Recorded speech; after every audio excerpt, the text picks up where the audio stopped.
দেখে নাও তাহলে model question paper 1 page নম্বর ছিল 4 on 3 থেকে 4 on 5। প্রথমেই রয়েছে প্রোজ সেকশন।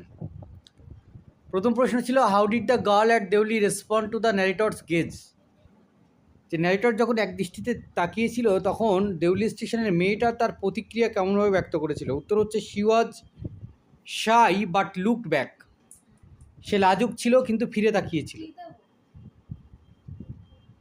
শুধু ভুলগুলো কাউন্ট করিস, বাকিগুলো তো ঠিকই, ঠিক থাকলে আর দরকার। ভুলগুলো অবশ্যই যেগুলো ভুল করছিস মার্ক করিস ক্রস দিয়ে, আর ঠিক ঠিক অ্যান্সারটা লিখে নিবি। 2 নম্বর হচ্ছে Kalam was totally convinced that the prayers reached God. Kalam পুরোপুরি বিশ্বাস করেছিলেন বা বিশ্বাস করতেন যে এই যে প্রার্থনা সেটা পৌঁছচ্ছে ঈশ্বরের কাছে। 3 নম্বর অ্যাট দ্য ভেরি বিগিনিং, একেবারে শুরুতে দ্য ব্যাংকার ওয়াজ, ব্যাংকার কেমন ছিল? ব্যাংকার ছিল walking up and down in his study room, সে তার পড়ার ঘরে হাঁটছিল। কলামটাকে ম্যাচিং করতে হবে। এখানে শোল্ডার, অর্থাৎ এটা আছে তোমার ইয়ে থেকে, নাইট ট্রেনের দেউলি থেকে। শোল্ডারের সঙ্গে যাচ্ছে শাল, শালটা ছিল কাঁধে। ফিট, পাগুলো ছিল বেয়ার বা উন্মুক্ত। ওয়াক হচ্ছে গ্রেসফুল, আর ক্লথস হচ্ছে ওল্ড। তো বি হবে কারেক্ট অ্যান্সার। তো এক্ষেত্রে আমি আগেও বলেছি কেমনভাবে এটাকে মেলাবে, যে এর মধ্যে যে কোনো একটা অপশান, কলাম এর একটা অপশান যেটা তুমি খুব ভালো করে জানো সেটার সঙ্গে কলাম বিটাকে ম্যাচ করবে। সেটা 1 2 3 4 যে কোনো একটা হতে পারে। তারপর সেইটাকে ধরে বাকিগুলোকে খুঁজবে, তাহলে দেখবে যে বাকি জায়গাতে ম্যাচিং পেয়ে যাবে। সেখানে তোমার কাছে দুটো অপশান আসতে পারে বা একটাই অপশান চলে আসবে হয়তো। বোঝা গেছে? এইভাবে করবে, তাহলে তাড়াতাড়ি হবে। 5 নম্বর শূন্যস্থানে বসবে the Shiva temple. The Shiva temple made Rameswaram famous to pilgrims. Shiva মন্দির হচ্ছে রামেশ্বরমকে সন্ন্যাসীদের কাছে বিখ্যাত করেছিল। The grandmother of the narrator of the story the night night Deoli lived in Dehra. যে ন্যারেটরের যে দিদিমা, তিনি বাস করেন দেহরাতে। অ্যাসারশন রিজিন আছে, অ্যাসারশনটা হচ্ছে স্টেটমেন্ট হিসেবে ধরতে পারো, যেটা এক ধরনের স্টেটমেন্ট এবং কারণ রয়েছে। The business of the banker gradually decayed. যে ব্যাংকারের সেই ব্যবসা নষ্ট হয়ে গিয়েছিল। রিজিন হচ্ছে he gambled on the stock exchange and made risky speculation. তিনি হচ্ছেন শেয়ার বাজারে জুয়া খেলেছিলেন আর ভীষণভাবে, মানে সেই রিস্কি স্পেকুলেশন মানে হচ্ছে ভুলভাল বা ঝুঁকিপূর্ণ ইয়ে নেওয়া, বাজি ধরা। তো both assertion and reason are true, দুটোই হচ্ছে সঠিক হবে। 8 নম্বর রিয়ারেঞ্জ দ্য ফলোইং সেন্টেন্স। বাক্যগুলোকে রিয়ারেঞ্জ করতে হবে। এখানে হচ্ছে 1 নম্বর বাক্য হচ্ছে 3 নম্বরটা, while returning from Dehra the narrator saw the girl on the platform. যখন দেহরা থেকে ফিরছিল তখন ন্যারেটর মেয়েটাকে প্ল্যাটফর্মে দেখে। তারপর হচ্ছে 2 নম্বর, the narrator stayed at his grandmother's place for only a couple of week. 2 সপ্তাহ ছিল দিদিমার কাছে। তারপরটা হচ্ছে the narrator bought a basket. 1 নম্বর, ন্যারেটর একটা ঝুড়ি কিনেছিল। আর তারপর the narrator met a new station master, সে তারপর সাক্ষাৎ করেছিল নূতন স্টেশন মাস্টারের সঙ্গে। উত্তর হচ্ছে ডি। নম্বর 9, এটা একটা ডায়াগ্রাম আছে। If box A is immoral, B is moral, L is life imprisonment, C is capital punishment, then which Venn diagram is correct as per the lawyer. Lawyer কী বলেছিল আগে আমাদের সেটা মনে করতে হবে। লয়ার বলেছিল যে ক্যাপিটাল পানিশমেন্ট এবং লাইফ ইমপ্রিজনমেন্ট, অর্থাৎ এল এবং সি উভয়েই ইমোরাল। তাহলে আমাদের যেটা দেখতে হবে এ এল সি খুঁজে বার করতে হবে, বা এ সি এল, আর বি হচ্ছে ব্ল্যাঙ্ক। তাহলে সি হবে কারেক্ট অ্যান্সার।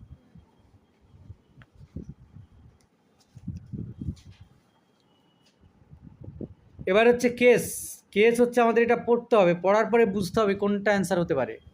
কেস হচ্ছে Kalam usually ate with his mother sitting on the kitchen floor and the menu was simple.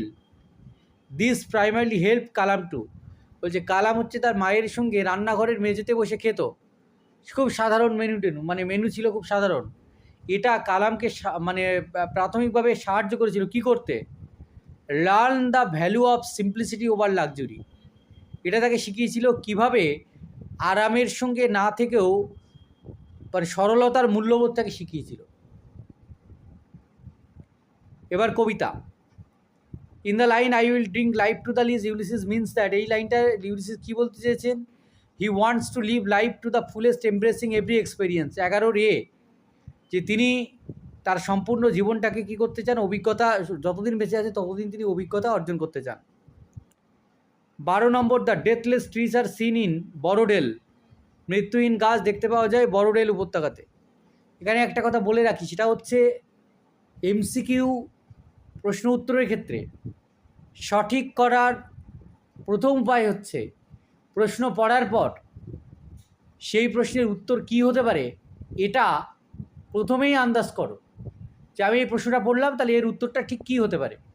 তারপর অপশানগুলোকে দেখবে এবং 4টে অপশান বা 5টা অপশান বা 6টা অপশান যে কটাই থাকুক না কেন, সব কটা অপশান পড়বে, তারপরে অ্যান্সার মার্ক করবে। কখনো এমন হলো না যে পড়লাম ও এটাই তো উত্তর হবে, মার্ক করে দিয়ে বসে থাকলাম, এটা করবে না। কারণ তোমাকে ডাবল শিওর হতে হবে, আদারওয়াইজ কিন্তু গাড্ডায় পড়বে আর উঠতে পারবে না। কারণ একটা ভুলের জন্য 1 মার্ক কাটা যাবে।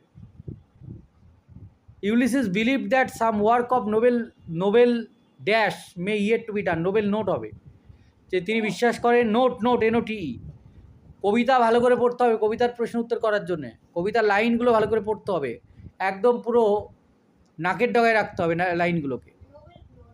Nobel note yet to be done বলছে এখনও আমার অনেক কাজ করার বাকি আছে। Pick out the false statement, ভুল বাক্যটাকে তুলতে হবে। The casuarina tree is compare to a giant, হ্যাঁ দৈত্যের সঙ্গে তুলনা করা হয়েছে, এটা সঠিক। The casuarina tree makes the poet nostalgic, casuarina tree কবিকে নস্টালজিক করে তুলেছিল, স্মৃতি মেদুর করে তুলেছিল। জানতিস বাংলাটা নস্টালজিক মানে?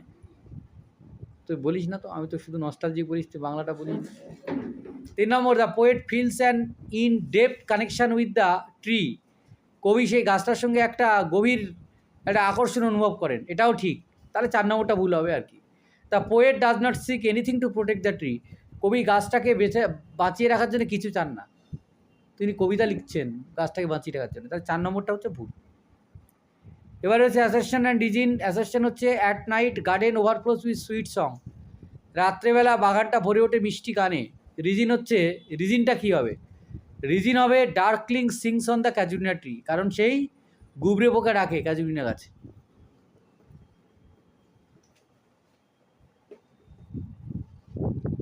এবার 16 নম্বর, from the poem it can be understood that Ulysses is, এই যে কবিতা, এটা থেকে আমরা বুঝতে পারি ইউলিসিস কেমন ধরনের। Growing old, A hero, the king of Ithaca, সবটাই হবে। সে বৃদ্ধ হয়ে পড়েছে, সে একজন নায়ক, আর সে হচ্ছে ইথাকা রাজা।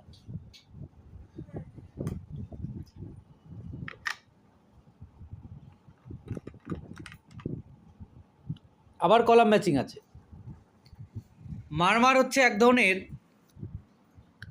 লো ইনডিস্টিংক্ট কন্টিনিউয়াস সাউন্ড। হ্যাঁ, এনম্যাস্ট হচ্ছে অল টুগেদার। হোয়ার মানে হচ্ছে এজড অ্যান্ড গ্রে, আর আয়ারি মানে হচ্ছে স্ট্রেংথ, অর্থাৎ ডি হবে কারেক্ট অ্যান্সার। 1-এর সি, 2-এর ডি, 3-এর এ, 4-এর বি। তা আমি তো এতক্ষণ ধরে তাই বললাম।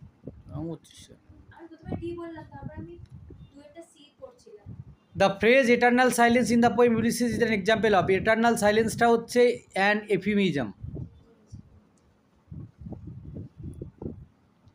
মানে আমরা মৃত্যুকে মৃত্যু না বলে বলছি চিরতরে নীরব হয়ে যাবে। বুঝতে পেরেছিস? কত সুন্দর না? আবার এভাবেও বলা যায়, তার জীবনের প্রদীপটা নিভে গেল, বা তার জীবনের সূর্যাস্ত, বা আমরা বলতে পারি সূর্য ঢলে পড়ছে বা সূর্যাস্ত হয়ে গেল। এই ধরনের একটা কবিতা পাবি এর পরের সেমিস্টারে, যখন পড়াবো তখন এটা বলবো। দারুণ এফিমিজম ইউজ করা আছে কবিতাতে। The waves kiss the shore gently, খুব নম্রভাবে চুম্বন করেছে। 20 নম্বর, বোধমূলক প্রশ্ন। If Telemachus was not worthy to rule Ithaca, যদি টেলিম্যাকাস ইথাকায় শাসন করার জন্যে উপযুক্ত না হতো, what would have been Ulysses vision about Ithaca's future, তাহলে ইথাকার ভবিষ্যৎ নিয়ে সে কী ভাবত? উত্তর হচ্ছে A, Ulysses would have left his people among chaos and misery. Ulysses কী করতো, তার সেখানকার লোকেদেরকে ওই খারাপ অবস্থার মধ্যে, দুঃখ কষ্টের মধ্যে ফেলে রাখত। চলো এবার নাটক। Riders to the sea is consider to one act tragedy, একাঙ্ক ট্র্যাজেডি এটা একটা। স্টেটমেন্ট 1 টু স্টেটমেন্ট 1 হচ্ছে the play riders to the sea deals with positivity and hope. এর মধ্যে কোনো পজিটিভিটি নেই, আশা তো নেই, একদমই নেই। স্টেটমেন্ট 2 হচ্ছে the sea in the play symbolises both life and death. সমুদ্র জীবন এবং মৃত্যুকে তুলে ধরছে, এটা সত্যি। কারণ সমুদ্রের উপর নির্ভর করে ওদের জীবিকা নির্বাহ হয়, ওরা বেঁচে আছে, কিন্তু সমুদ্রে গেলে মৃত্যু অবশ্যম্ভাবী। অর্থাৎ statement A is 1 is false, statement 2 is true. 3 হবে কারেক্ট অ্যান্সার। ডায়াগ্রাম আছে কোনো একটা, white boards, coffin, spinning wheel, এগুলো কী বোঝাচ্ছে? এগুলো হচ্ছে কন্টিনিউটি অফ লাইফকে বোঝাচ্ছে। চলমান জীবন।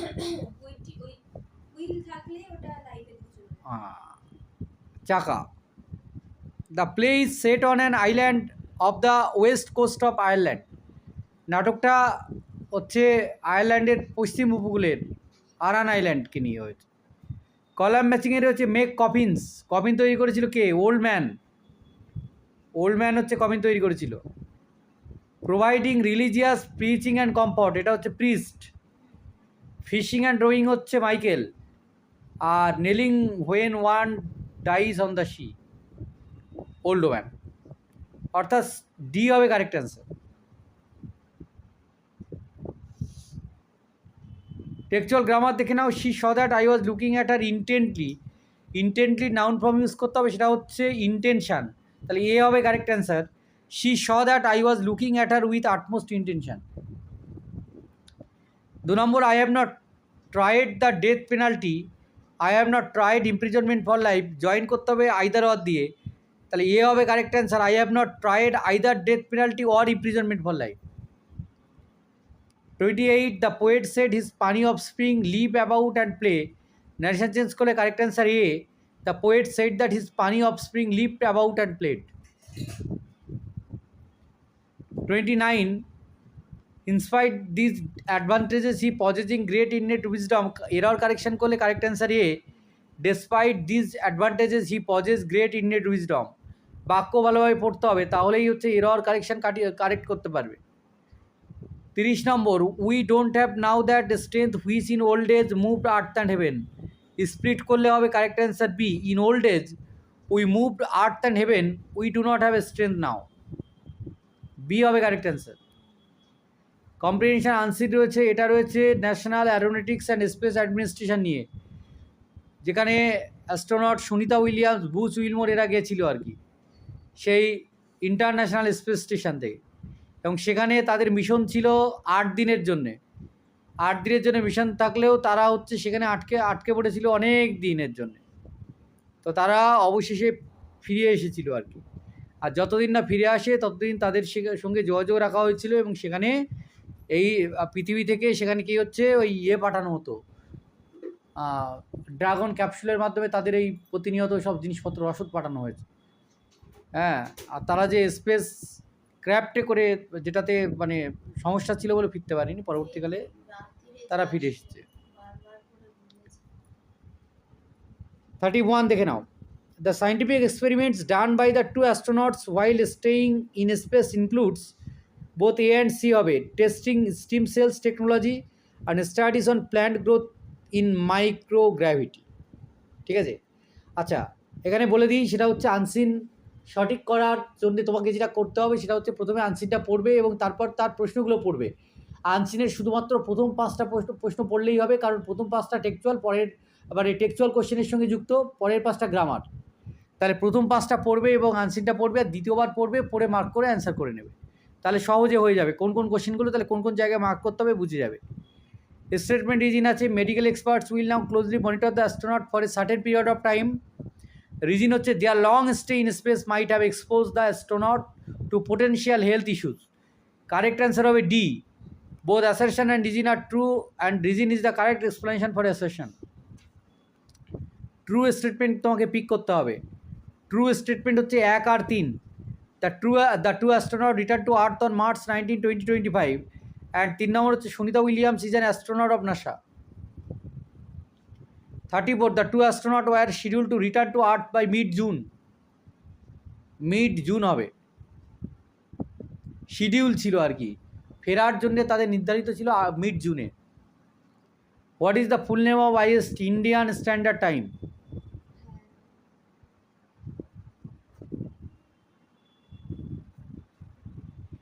তো এবার হচ্ছে গ্রামার রয়েছে।